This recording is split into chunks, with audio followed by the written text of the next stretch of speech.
విశ్వనాథ సత్యనారాయణ గారు, ఎంతోమంది రచయితలు, పోయెట్స్ ఉన్నారు. తెలుగు భాషను ముందుకు తీసుకెళ్ళి మన తెలుగు భాష యొక్క ఔన్నత్యాన్ని ప్రపంచ దేశాలకే తెలియజేసేవారు ఇక్కడ ఉన్నారు. అంత చక్కటి భాషను ఈరోజు వీళ్ళు బూతులతో మహిళల్ని కించపరిచే విధంగా వాడుతూ ఉంటే చాలా బాధాకరమైన విషయం ఇది. ఒకడేమో సజ్జల రామకృష్ణారెడ్డి అని ఉన్నారు, ఈ స్టూడెంటే, ఈ స్కూల్ సీనియర్ మోస్ట్ స్టూడెంటే. ఆయన అంటారు, మహిళలందరూ మేమంతా పిశాచులమంట, శంకర జాతికి చెందిన వాళ్ళు అని అంటారు. అంటే మేము పిశాచులు అయితే మీ ఇంట్లో మహిళలు మరి ఏంటి? మా జాతి శంకర జాతి అయితే మరి మీ మహిళలు ఏ జాతికి చెందిన వాళ్ళు అని నేను ఈరోజు ప్రశ్నిస్తున్నాను. ఇంకొకడు అంటాడు, అమరావతిలో ఉన్న మహిళలు అందరూ వేశ్యలు అని అంటారు. ఇదే మాట ఎవరైనా మీ తల్లిని కానీ, చెల్లిని కానీ, కూతుర్ని కానీ అంటే ఊరుకుంటారా? ఇంకొకడు అంటాడు, పిహెచ్డీలు చేశాము అని, ఎక్కడెక్కడో తిరుపతి, కడప అని చెప్పి పిహెచ్డీలు చేశావు అని మాట్లాడతారు.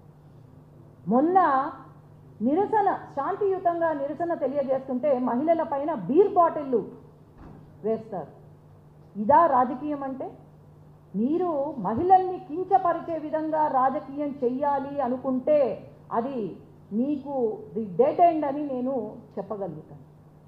అంతేలేండి, చెల్లికి తల్లికి గౌరవం ఇవ్వని ఆనాటి ముఖ్యమంత్రి మరి ఇప్పుడు మహిళల్ని మరి ఏమాత్రం గౌరవిస్తారో మరి నాకైతే తెలియదు. ఇక్కడ మన రాష్ట్రంలో మేమంతా మహిళలం కాదు, కేవలం భారతి గారు ఒక్కటే మహిళ అని అనుకుంటున్నారేమో.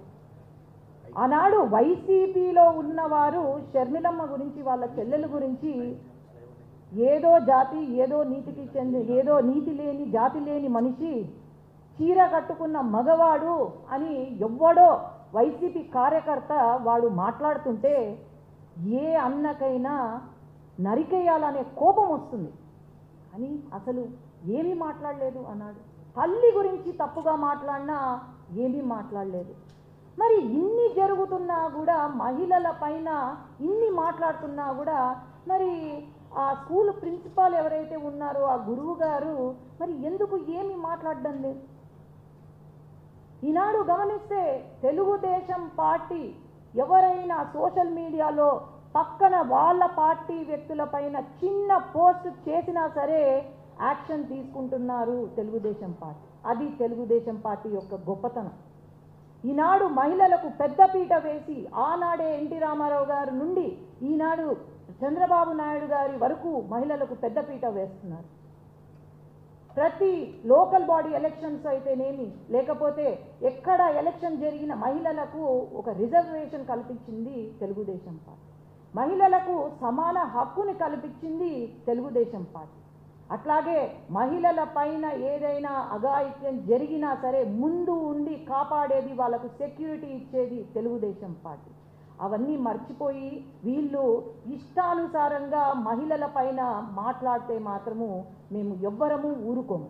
నేను ఒకటే చెప్పేది, మా మహిళలకు ఇలాంటి వాళ్ళు ఇట్లాంటి డ్రగ్ అడిక్ట్స్ మరి ఏం మాట్లాడుతున్నారో అసలు కరెక్ట్గా ఉందో వాళ్ళ మైండ్ సెట్ నాకైతే అర్థం కావట్లేదు. కానీ ఇలాంటి వాళ్ళు మాట్లాడితే ఖచ్చితంగా సీఎం గారికి, పీఎం గారి దృష్టికి మేము తీసుకెళ్తాము, ఒక చట్టాన్ని తీసుకొని రమ్మని చెప్తాము. ఇలాంటి మాట్లాడిన వాళ్ళను కరెక్ట్గా ఏదైతే చట్టాలతో సంబంధం చేసి వీళ్ళను లోపల వేసి వాళ్లకు తగిన గుణపాఠం నేర్పించవలసిందిగా కోరుతున్నాం. లాస్ట్కి నేను ఒకటే మీకు చెప్పేది, మహిళలకు ఎన్ని కష్టాలైనా ఓర్చుకుంటాం, ఎన్ని అవమానాలైనా తట్టుకుంటాం, ఎన్ని బాధలైనా భరిస్తాం. కానీ క్యారెక్టర్ గురించి మాట్లాడితే మాత్రం ఆది పరాశక్తిగా మారుతుంది అని మీ అందరికీ తెలియజేసుకుంటూ, ఇంకొకసారి మహిళల గురించి మాట్లాడితే మాత్రం ఊరుకోము అని నేను తెలియజేసుకుంటాను. స్త్రీ అంటే జననం లేదు, స్త్రీ లేనిదే గమనం లేదు, స్త్రీ లేనిదే అసలు సృష్టే లేదు అని అంటారు. మనం అందరం కూడా అలానే భావిస్తాం.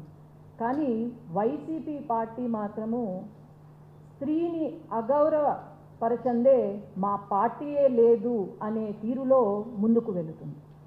బహుశా వారి మేనిఫెస్టోలో కూడా మన రాష్ట్రంలో ఉన్న స్త్రీలను కించపరచండి, అగౌరవపరచండి అని వారి మేనిఫెస్టోలో ఉంది అని అనుకుంటున్నాను. మొన్న ఒక సంఘటన జరిగింది.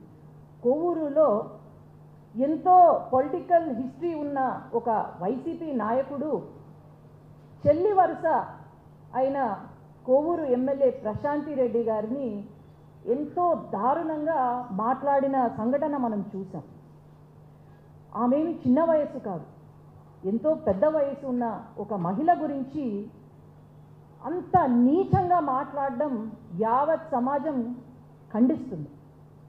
ఈరోజు మహిళలకు పెద్దపీట వేస్తున్నారు కేంద్ర ప్రభుత్వం కానీ రాష్ట్ర ప్రభుత్వం కానీ.